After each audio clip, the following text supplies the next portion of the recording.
Bem, então vamos fazer uma breve revisão aqui do método de perseguição.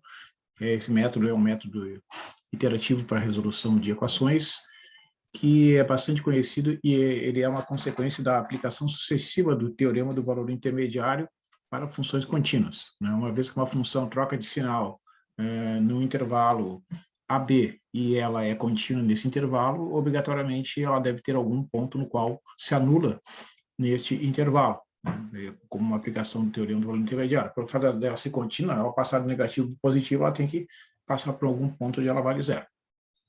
Então, o método de perseguição faz isso. Encontra dois pontos em que a função troca de sinal, a gente aplica esse método em funções contínuas, como polinômios, por exemplo, né? E aí, digamos, no intervalo AB, dividimos ao meio, né? Pegamos o ponto médio, calculamos a função nos extremos e no ponto médio. Onde ela trocar de sinal, na primeira metade ou na segunda metade, está a raiz que a gente está procurando. E assim sucessivamente. Então, por exemplo, se eu quiser resolver a equação x² mais 2x menos 4 igual a zero, pelo método de perseguição, usando como critério de parada 4 perseguições, a gente vê pelo gráfico da função x² mais 2x menos 4, que é uma função contínua, pelo fato de ser um polinômio, que ela vai ter uma raiz aqui, ó, nessa porção do eixo x entre 0 e 2, inicialmente, né? Depois, a gente pode testar, então, no ponto 0, a função vale menos 4, no ponto 1, ela vale menos 1, e no ponto 2, ela vale 8, né? Substituindo, respectivamente, o x igual a 0, x igual a 1 e x igual a 2 lá na lei da função. Com isso, nós podemos afirmar, né, que existe uma raiz desta função no intervalo 1, 2. Entre 1 e 2, existe algum valor de x em que a função f de x igual a x² mais 2x menos 4 vale 0. Então, pegando o primeiro intervalo com os pontos extremos 1 e 2, então A1 vale 1 e o B1 vale 2, o primeiro ponto médio é 1 mais 2 sobre 2, que é 1,5. Calculando essa função no ponto 1,5, substituindo x igual a 1,5, vai ficar 1,5 ao cubo mais 2 vezes 1,5 menos 4, que vai dar 2,375. Então, nós temos que no ponto 1, a função vale menos 1, no ponto 1,5 ela vale 2,375, que é positivo, e no ponto 2 ela vale 8, que é positivo. Então, pela continuidade, pelo teorema do valor intermediário, tem uma raiz entre 1 e 1,5, que é o intervalo no qual a função troca de sinal. Então, a raiz está entre 1 e 1,5, tomando o ponto A2 igual a 1, B2 igual a 1,5, esse é o novo intervalo que contém a raiz. O ponto médio é a soma 1 mais 1,5 dividido por 2, que é 1,25. Substituímos a função, calculamos, melhor dizendo, a função no ponto 1,25, obtendo 1,25 ao cubo mais 2 vezes 1,25 menos 4, resulta 0,453125. Temos, então, esses três valores. No ponto 1, a função vale menos 1. No ponto 1,25, ela vale 0,45, que é positivo. E no ponto 1,5, ela vale 2,375. Portanto, a raiz está entre 1 e 1,25. Este é o novo intervalo que contém a raiz 1,25. O ponto médio será o ponto x3 igual a 1 mais 1,25 sobre 2, que é 1,125. Avaliamos a função nesse ponto, 1,25 ao cubo mais 2 vezes 1,25 menos 4, que vai dar menos 0,326, etc. Então, temos que a função no ponto 1 é menos 1, no ponto 1,125 ela vale menos 0,32, e no ponto 1,25 ela vale 0,45. Então, a raiz está entre 1,125 e 1,25, porque nesses dois pontos aqui, a função trocou de sinal, passa de negativo a positivo.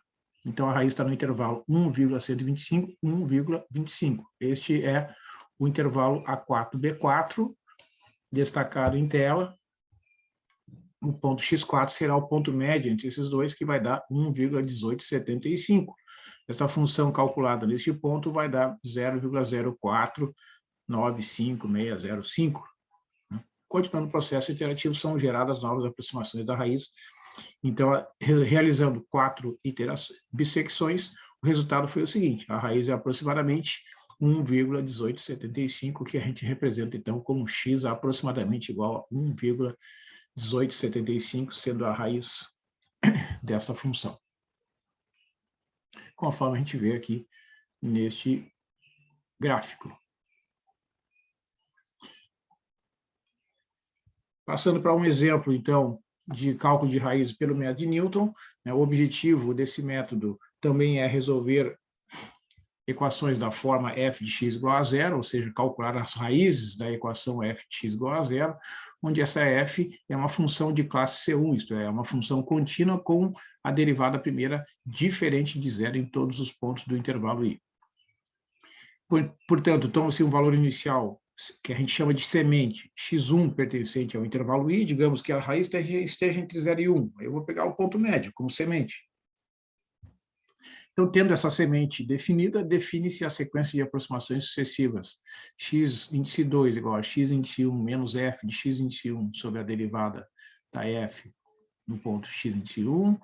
Aí tem a próxima aproximação x3 igual a x2 menos a f de x2 dividido pela derivada da f em x2, e assim sucessivamente, né? De modo geral, o xn mais 1 será igual a xn menos f de xn dividido pela derivada da f calculada em xn, até que um critério de parada seja satisfeito. Se essa sequência convergir, né, o limite será uma raiz da equação f de x igual a zero, pois fazendo o n tendendo infinito nessa igualdade, né, teremos a igual a menos f de a sobre a derivada de f em a, onde conclui-se que a f de a vale zero.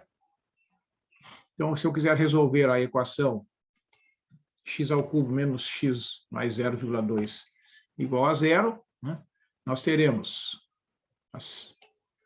como etapas do método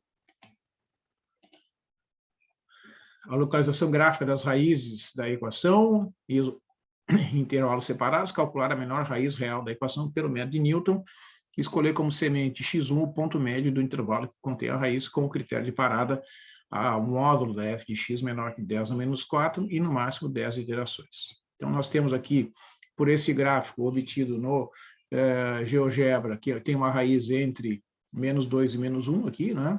Tem uma raiz entre 0 e 0,5, e entre 0,5 e 1 tem uma outra raiz. Então, em cada um desses intervalos, a gente vê graficamente que essa função possui somente uma raiz. Então, a função é x ao cubo menos x mais 0,2, né? A derivada é 3x ao quadrado menos 1, aplicando as regras de derivação conhecidas de polinômios. Então, o xk mais 1 será igual a xk menos f de xk dividido pela derivada primeira em xk, ou seja, o xk mais 1 é igual a xk menos xk ao cubo menos xk mais 0,2 dividido por 3 vezes xk ao quadrado menos 1, onde o k varia de 1 até 10. No máximo. Então, vamos calcular a raiz que está entre menos 2 e menos 1, né, pelo método de Newton. Então, vou pegar como semente o ponto médio do intervalo que contém a raiz, ou seja, menos 2 dividido por menos 1, somado com menos 1, desculpe, dividido por 2. Então, repetindo, x1, que é a semente, é a soma menos 2 mais menos 1 dividido por 2. Menos 3 dividido por 2 dá menos 1,5, que corresponde ao ponto médio do intervalo menos 2, menos 1, que a gente está calculando a menor das três raízes que foram localizadas graficamente na parte acima. Então, substituindo o k igual a 1 na fórmula, teremos x índice 2 igual a x índice 1 menos x1 ao cubo menos x1 mais 0,2 dividido por 3 vezes x1 ao quadrado menos 1, fazendo as substituições dos valores nas posições correspondentes, teremos x2 igual a menos 1,5, que é o x1, menos o quociente de numerador, menos 1,5 ao cubo, menos 1,5 mais 0,2, dividido por 3 vezes menos 1,5 ao quadrado, menos 1. Então, fica menos 1,5 menos. Tem numerador, menos 3,375 mais 1,5 mais 0,2, dividido por 6,75 menos 1, que corresponde a x2 igual a menos 1,5 menos 1,675 dividido por 5,75, que é menos 1,5 menos 0,29130474, que resulta no valor final de x2 igual a menos 1,20869565. Se fizermos k igual a 2, fica x2 mais 1 igual a x2 menos x2 ao cubo menos x2 mais 0,2 sobre 3x2 ao quadrado menos 1, substituindo o valor do x2, que é menos 1,20869565, resultará menos 1,208695 menos o quociente de menos 1,208695 ao cubo menos 1,20869565 mais 0,2 dividido por 3 vezes menos 1,20869565 ao quadrado menos 1. Calculando estas operações, resultará menos 1,20869565 menos 0,3571424271 dividido por 3,38283552.